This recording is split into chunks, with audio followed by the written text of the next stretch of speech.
Good day, I'm Theodore Henry and this is your JIS News for Monday, November 10, 2025. Approximately 90,000 families in western Jamaica were directly affected by the passage of Hurricane Melissa. That's according to preliminary figures from the Office of Disaster Preparedness and Emergency Management, ODPEM. The agency's initial damage assessment report also reveals that more than 120,000 buildings lost their roofs. Newly appointed Director General of ODPEM, Commander Alvin Gale, provided the update during a press briefing last Thursday. He adds that an estimated 27 communities remain isolated in hard-to-reach areas of St. Elizabeth, St. James, and Trelawney. We're acutely aware that many communities are still marooned, cut off by flooding and landslides.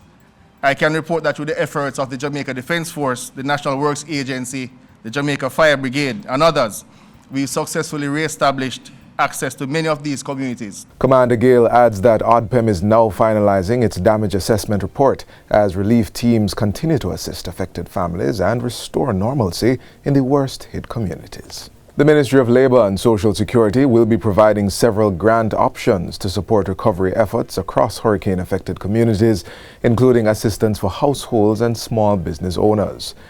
During a recent tour of impacted areas in Manchester, Parish Manager for the Ministry, Audrey Roy, told JIS News that the goal was to help families get back on their feet, especially those who lost their livelihoods. We have compassionate grants, we have rehabilitation grant which goes more towards a business, that's an entrepreneurial grant.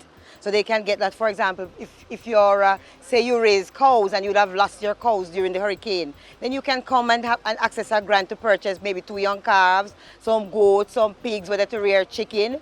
We have a grant that can allow you outside of whatever grant they'll give for example, to help to repair your house. We have grants that you can actually access to help you rebuild. Teams from the ministry have been visiting communities such as Whitby in northeast Manchester, Ballinaur, Heavy Tree and Clonos, distributing relief items including mattresses, hygiene supplies, tarpaulins and food packages. The Labour and Social Security Ministry will continue its assessments and relief operations in other affected parishes in the coming days to ensure that vulnerable families receive the help they need.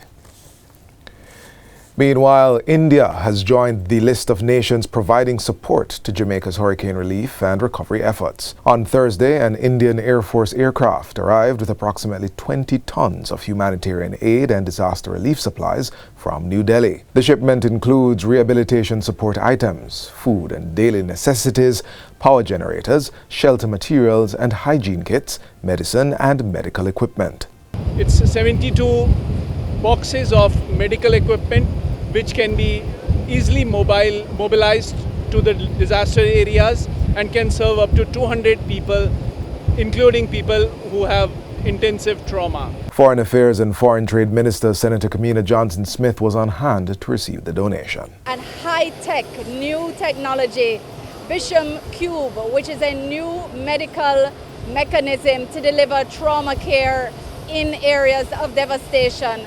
And there is a whole medical team here to train the Jamaican medical team to be able to deliver care in the areas that are hardest hit and that need medical services to be deployed.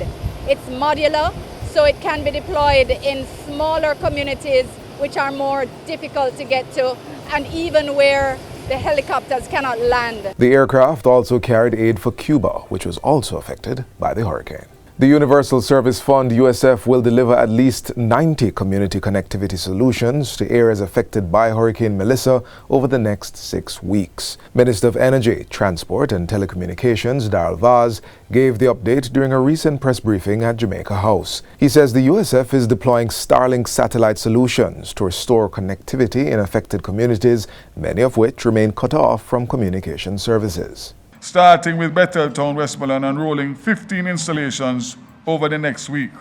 Mobile units are also being deployed to provide Wi-Fi and charging stations in affected communities. More than 150 communities have been affected by the lack of connectivity. The Jamaica Defence Force JDF has begun to airlift Starlink units and generators into isolated communities to establish community Wi-Fi hubs and support humanitarian operations. Starlink is being used to restore mobile backhaul for phone and digital towers in the west, helping to connect 250,000 people in the affected areas. In addition, hospitals and emergency services are now using Starlink to stay connected, request supplies, and coordinate relief and more. 600 Starlink units, 400 fixed and 200 mobile, have been distributed in priority order across the worst-hit areas. Chief Executive Officer of the Jamaica Public Service Company, Hugh Grant, says JPS is increasing manpower to accelerate the electricity restoration process across the island. We have now pulled the trigger to bring in an additional 100 line workers based on our retainer contracts with companies in North America, from Canada and from the USA. He says additional equipment are also en route to support the restoration effort. So we're bringing in on barges additional bucket trucks, more than 50 bucket trucks, more than 10 digger trucks, so that when the workers come in, they have the equipment required so that they can safely and optimally restore customers. The Ministry of Health and Wellness has engaged 413 temporary workers to strengthen its vector control interventions. This is in anticipation of increased vector-related activity island-wide in the aftermath of Hurricane Melissa. Portfolio Minister Dr. Christopher Tufton says the temporary staff will be working in tandem with the ministry's permanent personnel. We do anticipate an increase in vector-related activity, whether it's rodents or mosquitoes. 413 temporary workers are engaged, and we're going to be supporting those temporary workers with 498 permanent staff. And you will see and feel and hear more of them in the communities in the coming days, because we do expect over the next week or so, particularly in the areas where we have no electricity, that's going to be an issue. Dr. Tufton points out that there is always the risk of dengue fever, which is caused by the Aedes aegypti mosquito. Hence, continuous monitoring and testing is being done to determine the population of the various species and how to control them.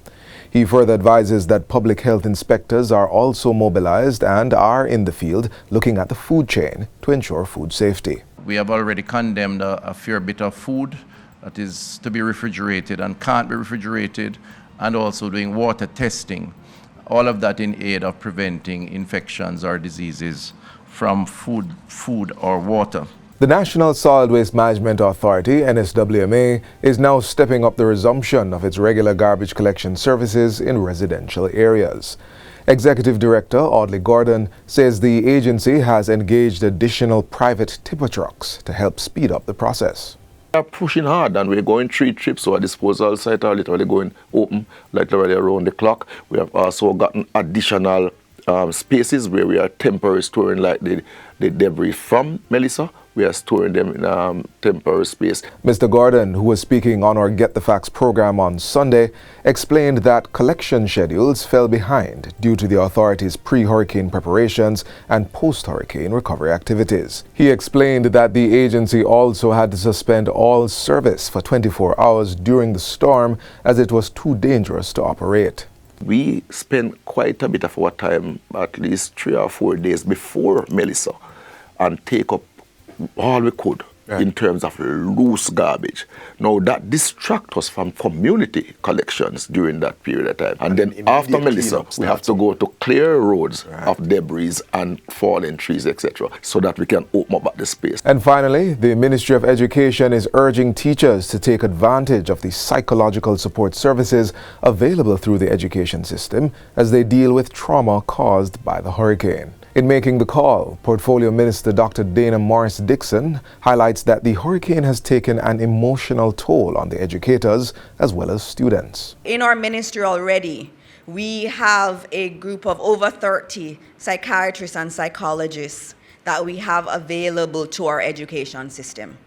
So we have a system in place for those who need help. And we say we already have these avenues available, and we want our teachers to take use of it. She says the ministry is deepening collaboration across the education sector to minimize learning loss caused by the hurricane.